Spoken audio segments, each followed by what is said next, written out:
you can't leave any of you behind on this journey, that we've all got different sides of ourselves that we turn away from, and to move forward, they all have to come in. So I wanted to talk to you about integration and integrating all aspects of yourself and how that develops and how that gives me a taste of freedom. And just drawing on what Vajrasana was talking about yesterday, the fetters. So the Buddha once said that enlightenment consisted of freedom from 10 fetters which bind us in suffering. And the first 3 fetters are the ones that would move you through to what's called a stream entry. So then you would be on your journey to enlightenment. And when you get to stream entry, you're sort of at the point where you don't sort of want to go back. Your only way is going forward. So the first one is, so there's the original text, and then our teacher, Sangharakshita, sort of devised a way of doing it so that it's a little bit more accessible to us. So the first one is fixed self-view, and he likens that to habit, and then attachment to rites and rituals, superficiality, and doubt and indecision, which is vagueness. So those 3 fetters I want to relate to my experience on the same sort of retreat that I went to at Taraloka, a women's retreat for 9 days, and what came up in that space. And I think the first 3 fetters, within 24 hours, I could see my limitations. So I arrived, and it was 9 days, and they said, we're going into silence for 6 days. And there was the vagueness that I hadn't read everything. And I was like, 6 days? And so already I'd been vague. And then I just thought, how am I going to survive? And there was something around habit. So I arrive, wherever I go, I have this thing where I have to scan the room, scan the environment, and work out what I'm going to do. These are my habits. So I sort of liken it to, I don't know, it depends on your age, but there used to be a program called The Bionic Man, and he had this bionic eye, and I used to watch him scan through it, and it's like I do that. I scan through a room, and I look to see what the difference is, like my race, my culture, my age, everything about me, and how I'm going to fit in that environment. So I arrived there, and there's 25 women, and I was thinking, oh my God, most of them are grey-haired, they're older than me, they're not going to connect with me. I just sort of scanned and decided where I'd fit into this environment. And then what was really difficult is that because we were going into silence, it was as if the habits and the things that I would need to do, I wasn't going to be able to do them, because I'd already decided who I could speak to, who I might not speak to, who might not like me. I'd done all of this, and then it was like 6 days of silence. How is this going to work for me? And going into the silence, what really came up very quickly for me is that I had to let go of those things, because I didn't have to speak to anyone. So the relationships that I might have been forming with people, I couldn't on that level where it was speech. So all of a sudden, I felt like I could drop into my body and through. I mean, it was a really intensive course on meditation. It was called I think it was a touch of freedom. So it was still on the same sort of vein. So all of a sudden, I didn't have my voice. So I started seeing people differently, because you look at people smile, or somebody looks like they're not really comfortable, so you might just go and touch somebody on their arm. So I was developing relationships without me having to sort of really think about my race and my culture, something that's a real habit for me. It's a habit to think, I don't fit in, I shouldn't be here, and I couldn't do that. It sort of fell away. And then I could see what I usually do. All of these things that I've held really tight about myself weren't necessarily true, and it was so hard to sort of let go of them. But I didn't really have much of a choice. So that was one of the things that hit home.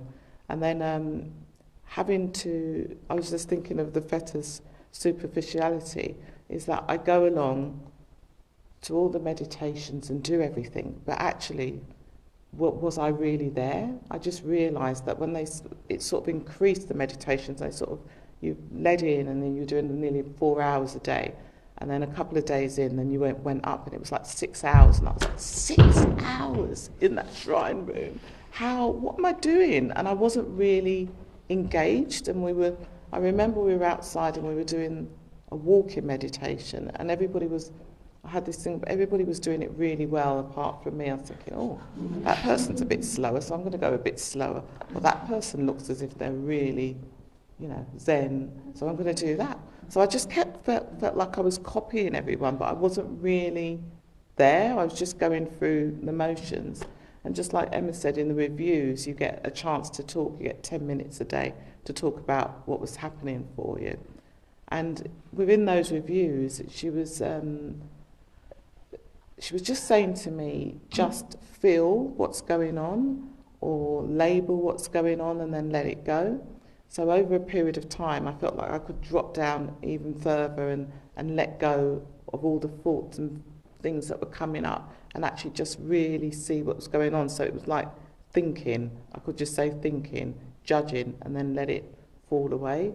And then bit by bit, I felt like, I can actually sit and meditate and feel what was going on in those experiences.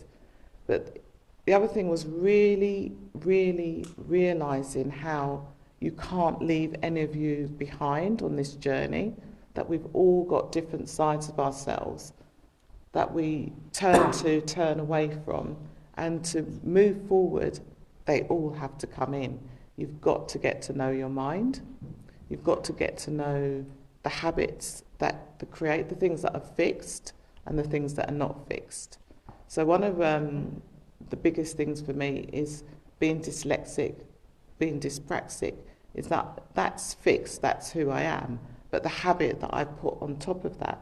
So within a work environment, I can go in and we've got this new system called Power BI, and it's all about audits and getting things on the system. It's lots of graphs, lots of squiggly lines and boxes and all sorts of things.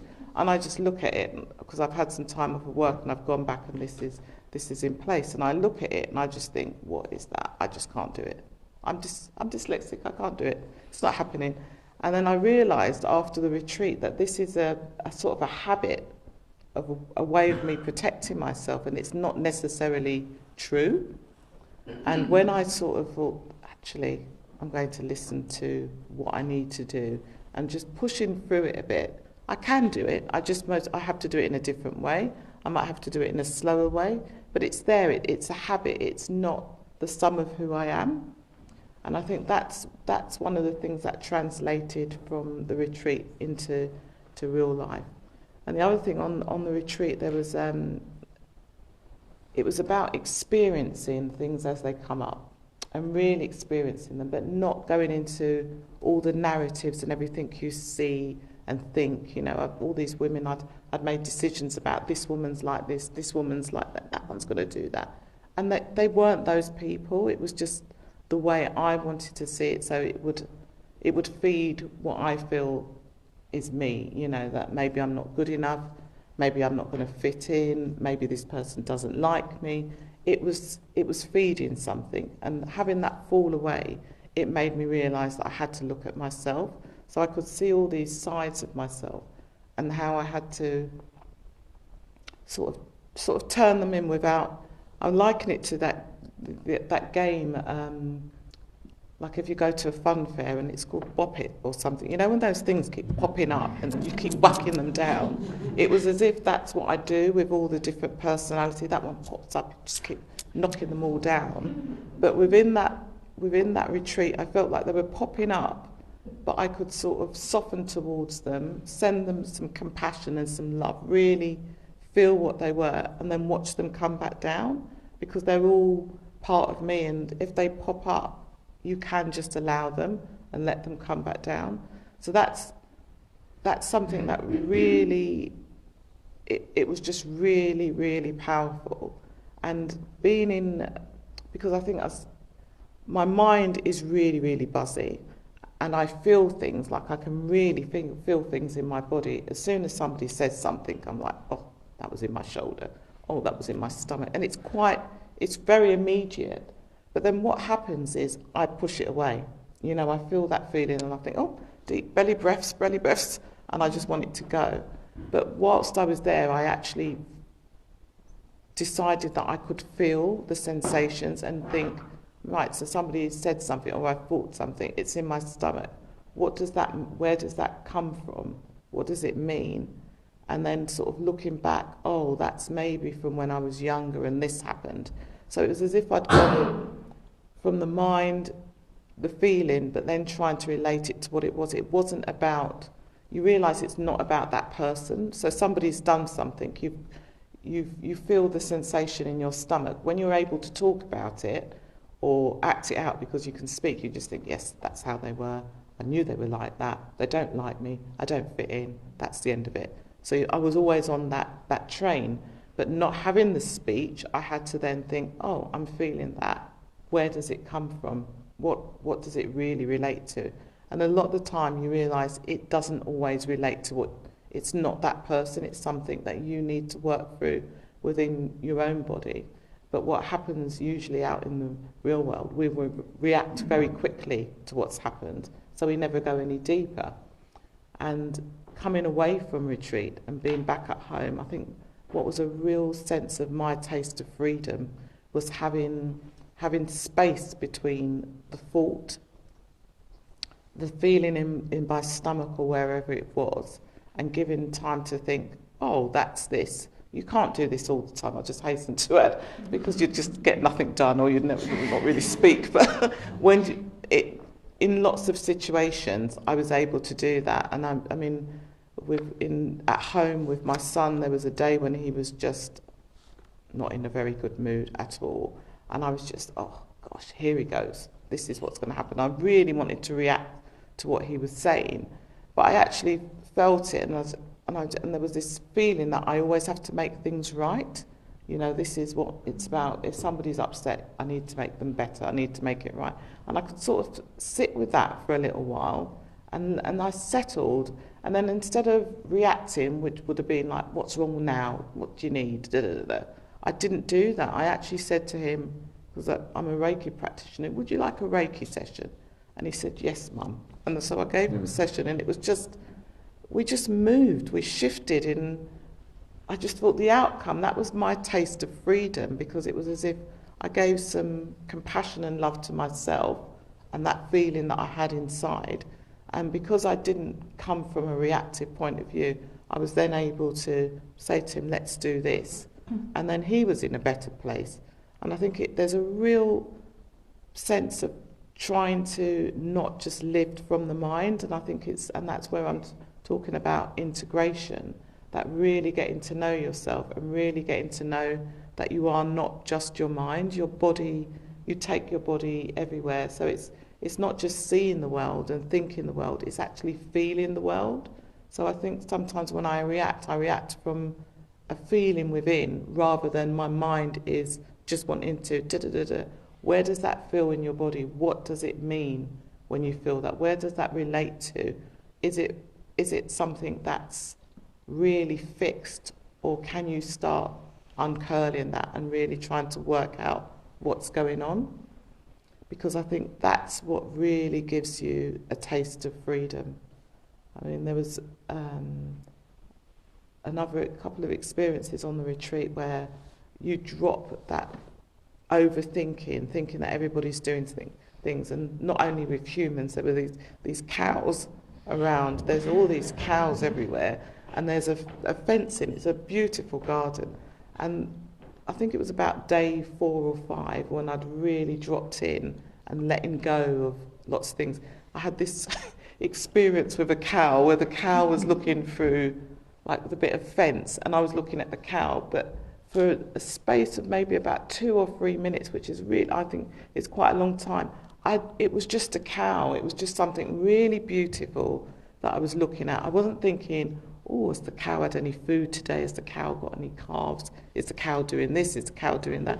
It was just me and the cow in this really, like we were just connected as one, and there was none of the thoughts, the feelings, the narratives, the things that we carry along with us. And I just think there's so many times in our lives where we can just be, just have that, this is just who we are, we're all connected, we're just humans. It doesn't, you know, I don't look at you and think, oh, she's thinking this, she's doing that. We're just humans, we're just connecting. We can drop the stories, the narratives that sort of bind us in our lives sometimes, really, really bind us.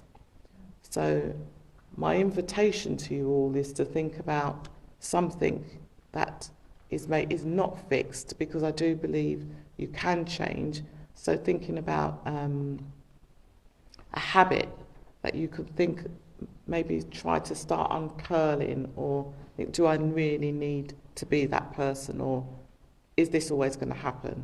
Just like, you know, I can get lost turning a car around. I literally can go to turn the car around and end up in the same direction as I was turning it from. That's just what I do. But because of that, that would hold me back from driving certain places and doing certain things. Even going for walks, I just think, I can't go for walks, I'm going to get lost. But on that retreat, there was an 1.5 hour walk that I thought, no, I can do this.